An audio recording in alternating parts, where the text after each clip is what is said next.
Up next on Australia This Week, to commend the occasion of International Cancer Day, we've got experts here with us to talk about breast cancer.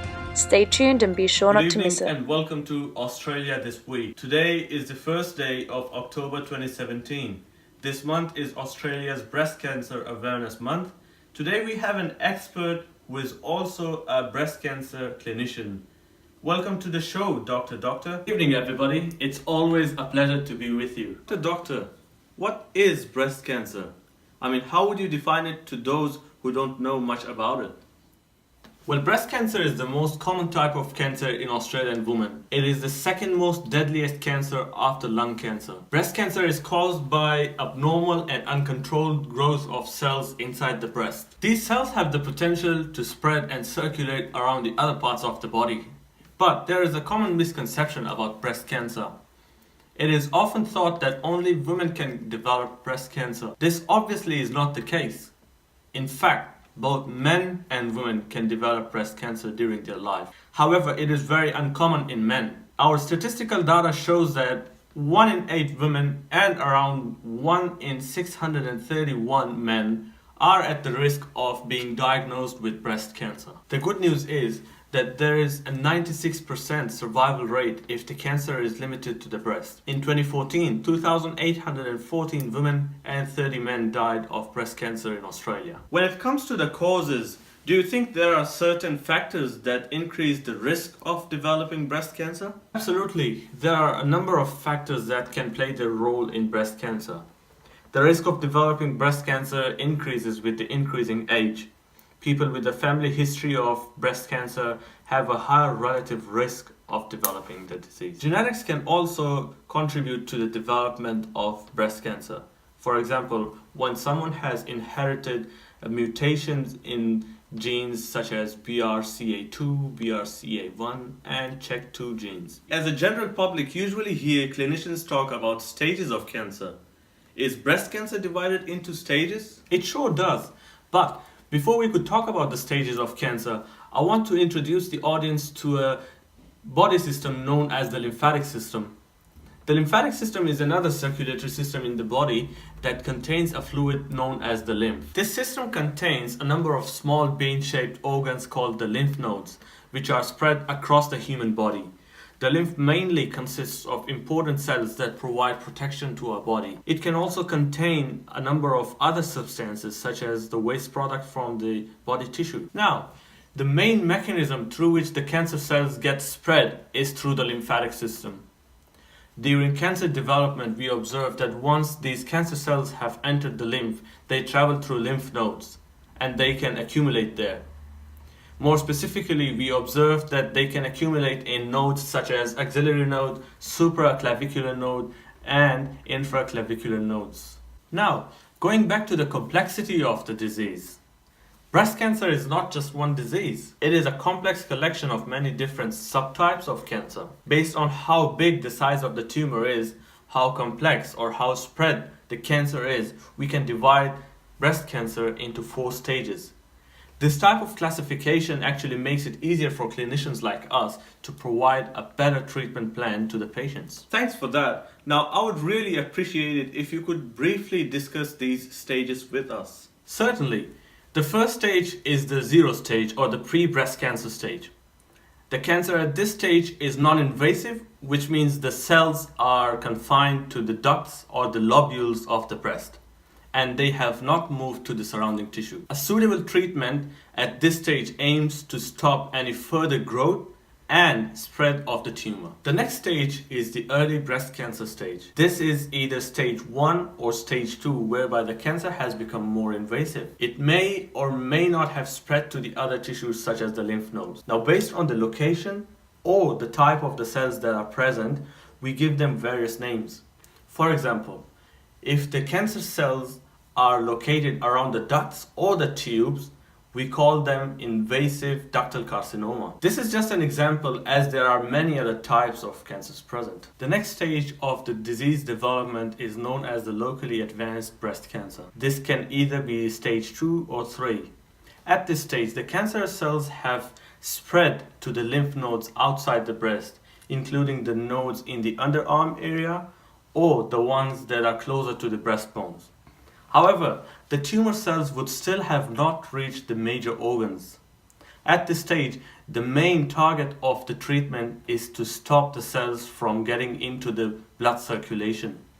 In other words, the main aim is to stop these cells from getting to the major organs such as the brain, the liver, the bones, or the lungs. The organs that I just named are the most commonly affected organs by these cells, which leads to the final stage of breast cancer.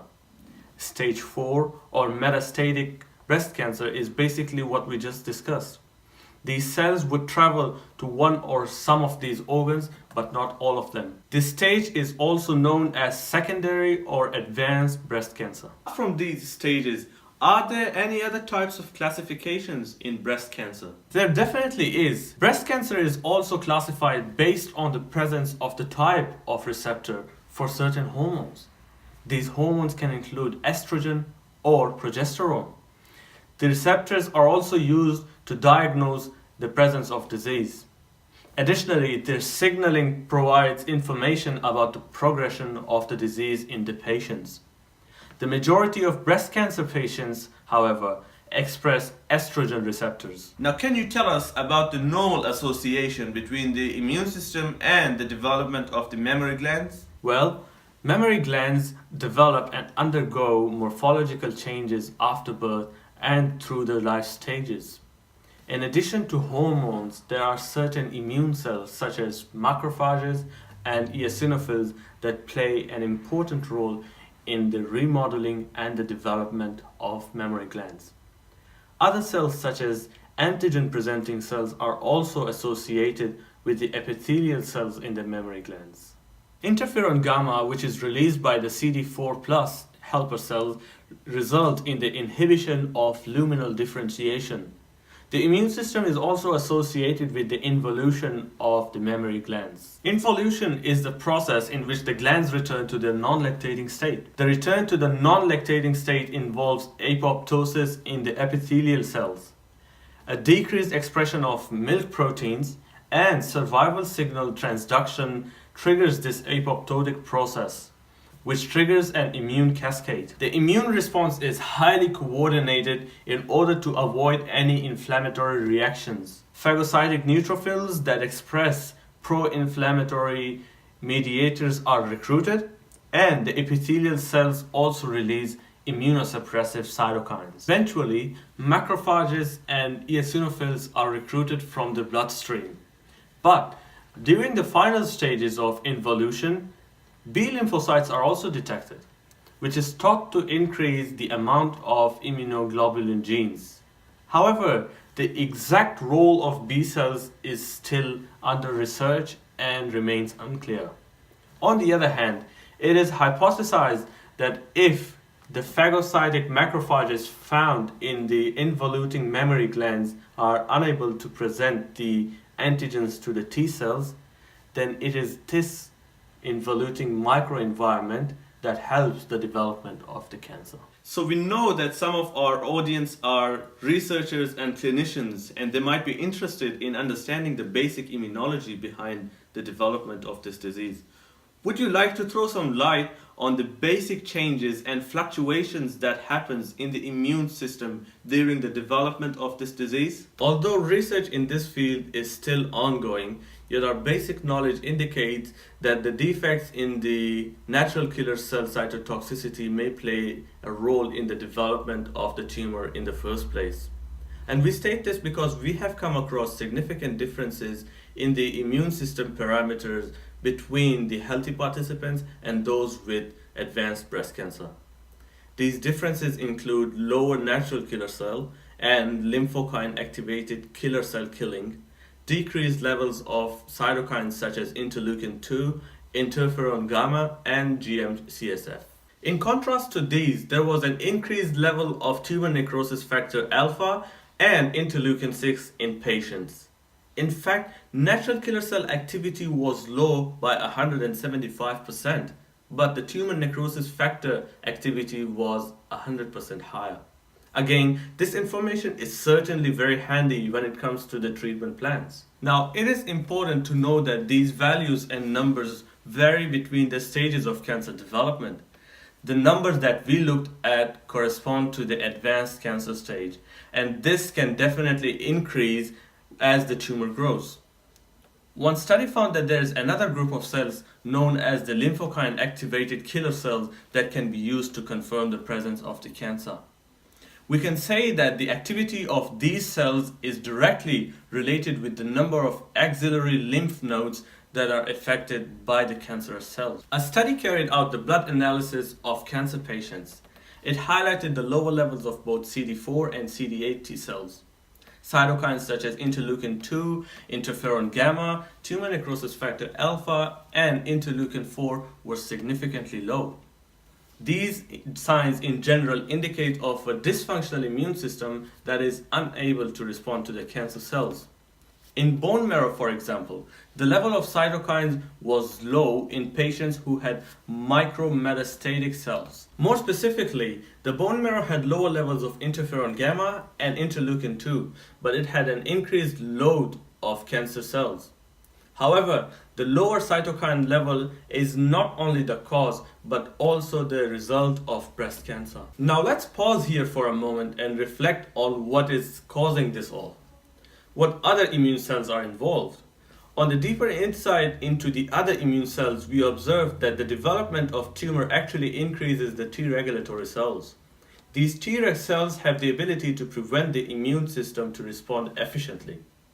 We see that people with breast adenocarcinomas usually have a higher number of these cells in the microenvironments where the tumor is present. This idea is further strengthened when we see that the tumor growth gets inhibited once the number of these Treg cells decrease. When these Treg cells are transferred into mice, the immune system is disturbed. It is thought that any failure in the immune system-based therapies for the breast cancer is directly correlated with the presence of these T regulatory cells. Therefore, we are looking for chemical substances that can help stop the development of these Treg cells in the breast cancer patients to improve their immune system. The sustained production of inflammatory pathways also help suppress the immune rejection. In the beginning, the tumor cells are rejected by an innate immune mechanism. This mechanism is also known as immunosurveillance.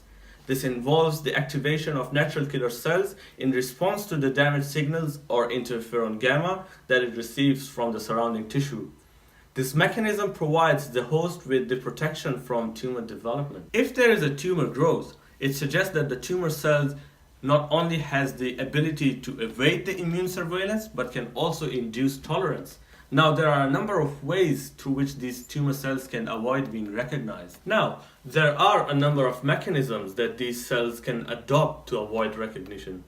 A decrease in the expression of cell surface molecules such as MHC class I and other co-stimulatory molecules are some of the examples. These cells may also express the immune suppressing factors. As a result, the T cells that are responsible for rejecting the tumor will poorly infiltrate into the tumor-containing tissue. Well, it makes sense. My next question for you is in regards to any treatments. Does breast cancer have any treatments? And if so, how much is annually spent on the treatments and medications? As we discussed before, the treatment of breast cancer depends on the type and stage of cancer. The aim is to detect the presence of these cells as early as possible. There are a number of different treatment options and treatment combinations, but these can differ from patient to patient. These treatment options include surgery, radiotherapy, chemotherapy, hormonal therapy, or other such type of targeted therapies. Pleasure having you with us today.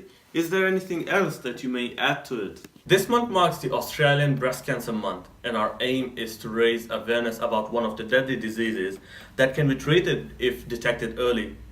Always remember that early diagnosis can save lives. So do not hesitate discussing it with your GP. Plan your tests, take your health serious, and stay healthy. Ladies and gentlemen, this was Australia This Week. I hope it was helpful and informative. Until next week, take care and have a nice evening.